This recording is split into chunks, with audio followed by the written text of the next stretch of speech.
10 of the strangest prisons in the world. Number 10. In 1828 Nicholas I of Russia mandated the building of the sea fortress of Peterii in Tallinn to protect the sailing route to St. Petersburg, the capital of the Russian Empire. It was completed in 1840. Over the years it has had different functions. In 1867 the complex functioned as military barracks and from 1919 until 2004 as a prison. Today it gives a glimpse of Soviet-era prison life in all its dreariness. Visitors can explore the hallways to see cells, work areas, medical rooms, execution rooms, exercise yards etc. Up to 2,000 prisoners were normally detained in Peterii, but top of occupancy was reached with about 4,600. Many people were murdered here in the Soviets period. In the execution room the KGB agents just shoot the condemned prisoners in the back of the head, when they knelt on the floor with the head against the wall. Many psychic experiments on the inmates of the prison were carried out in a special psychic experiment room. In the subsequent period of the Republic of Estonia, parts of the fortress were used as the basis for constructing Estonia's own coastal and sea defense. Since the restoration of independence, practically no parts of the fortress have been used for any military purposes, and they are waiting for a new civilian life. Number 9. During its years of operation from 1934 to 1963, the federal prison on Alcatraz Island in the cold waters of San Francisco Bay housed some of America's toughest and most dangerous criminals. Scarface Capone, 1899 to 1947, and the killer Robert Alcatraz Birdman Strode, 1890 to 1963. No inmate ever successfully escaped from the Rock, as the prison was nicknamed, although there were more than a dozen known attempts over the years. After the prison was closed due to high operating costs, the island was occupied by a group of Native American activists for almost 2 years, starting in 1969. Today, the historic island of Alcatraz, which was also the site of a U.S. military prison from the late 1850s to 1933, is a popular tourist destination. Number 8. Sometimes referred to as the most humane prison in the world, Halden Prison looks a little different from most other prisons. Built in the middle of the forest, the architects wanted to keep a lot of nature inside the prison walls. There are many trees, rough terrain, blueberries and adjutants. It's easy to run and hide, but no one does. The cells have a bed, a small fridge, a bookcase, a TV, a desk and a chair, plus a private bathroom with a shower, toilet and sink. In the school building there is also a grocery store called Justice, where the prisoners can buy everything they need to cook for themselves and each other. There is also a well-equipped music studio, criminal records, a garden, a sanctuary, a gymnasium, a practice room, a library, a computer room, a family meeting house, etc. This school provides an opportunity for prisoners to receive a proper education while serving their sentence. During the day, guards often socialize with inmates.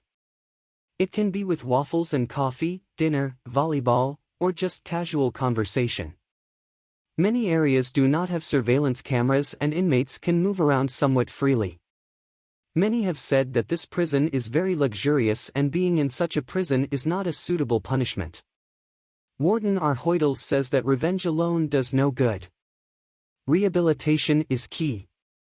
It is believed that finding suitable housing and a steady income even before prisoners are released will help reduce recidivism. Number 7. This prison was built by the French in the 1930s in the heart of the Sahara, 200 kilometers northeast of Damascus. But it was during the 30-year rule of Hafez Assad between 1971 and 2000 that he gained his current fame. Thousands of political opponents are reported to have been humiliated, tortured and summarily executed there. It's completely unfair to call it a prison, says Palestinian writer Salameh Kaila, who has spent 2 years there since 1998. In prison you have basic rights, but in Palmyra you have nothing. You are only left with fear and terror. Until 2000, he was accused of opposing the revolutionary goals that brought Assad's Ba'ath Party to power. Number 6. Bang Kwang Central Prison is located on the outskirts of Bangkok, Thailand. It was created by King Rama V, 1910 to 1853, and between 1927 and 1931. This prison was not built for an ordinary prison, but a prison for the worst criminals who are awaiting the judgments of the Court of Appeal or the Supreme Court. Prisoners sentenced to 25 to life in prison and the death penalty for those awaiting execution. Throughout its long history, Bang Kwang Central Prison has been recognized throughout Thailand and Asia as one of the most violent prisons in the world, with conditions which caused many prisoners to lose their lives or sanity. For the first 3 months of each prisoner's stay there, they were shackled with leg irons, causing significant trauma and reduced mobility. Prisoners sentenced to death were permanently shackled before they met their end by firing squad or, more recently, by lethal injection. Number 5. Welcome to San Pedro, the strangest prison on the planet. In the center of La Paz, it occupies an entire city block and leads to a beautiful square. From the outside everything looks normal enough. Looking around the green square, you will see indigenous women in colorful clothes standing by carts in bowler hats, squeezing orange juice, and old men sitting on benches feeding pigeons. At the entrance of the prison, unemployed policemen in green uniforms lean against the 15-meter-high yellow wall. It's only once through the heavy iron gates that the madness begins. Inside, the scenery that greets you belongs to a typical Bolivian street scene. Men mill around and exchange pleasantries. Women carry bags of food or roasted meat on the stove. Little girls are laughing and playing. Young boys shine shoes.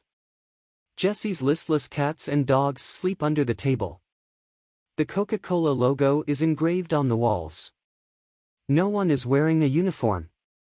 And not even a guard in sight. Is this really a men's prison? Walking through the maze of corridors reveals churches, market stalls and restaurants. As you climb the rickety wooden stairs, you'll find small businesses, craft workshops, classrooms, a gym, and a pool hall. There is even a soccer field and childcare center. This place is more like a city within a city than a prison. Number 4. Crosses Prison, Russian, Kresty, in St. Petersburg is the most famous prison in Russia. The first insulator was already built there in 1868. There were 960 cells for up to 1,800 people. This modern complex was designed in 1890 by architect Antony Tomishko. The prison takes its name, Crosses, from the special configuration of 2 5-story buildings that are connected to an administrative office.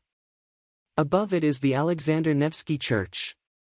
The construction of 1884 to 1892 was done in a unique way. The prisoners of an old prison building built a new building and then moved there.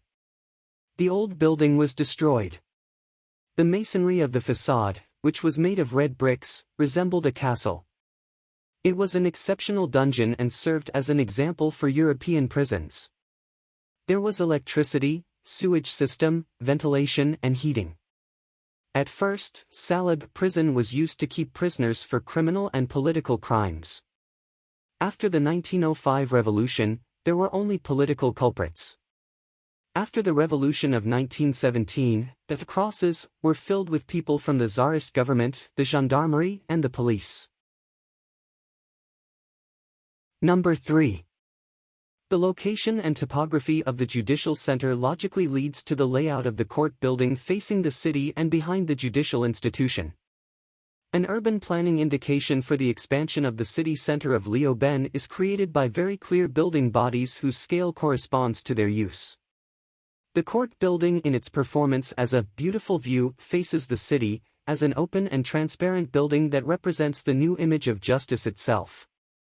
No courthouse, but a modern open service place for citizens. The institutions of the court, the provincial court, the public prosecutor's office and the district court are connected through a 3-story entrance corridor. The upper floors house the administrative and administrative rooms of the respective courts, again defined by the building bodies. The double facade in the management wing made possible the wooden cladding of the inner skin. The concept of a multiple judicial body follows a basic structure that was already developed. The structure is located behind the entrance, administration and visitor area along a distribution level with cross facilities and stairwell detention units. It can be expanded both horizontally and vertically. This system was implemented in a very intensive manner at Leo Ben, although the most important organizational and design-related criterion was to optimize the quality of experience for both staff and inmates as residents. To this end, living conditions were created which, in terms of home, work, and leisure, are similar to everyday life in freedom, and at best make resocialization unnecessary. Detention units are designed like flat-share communities, each containing 15 people.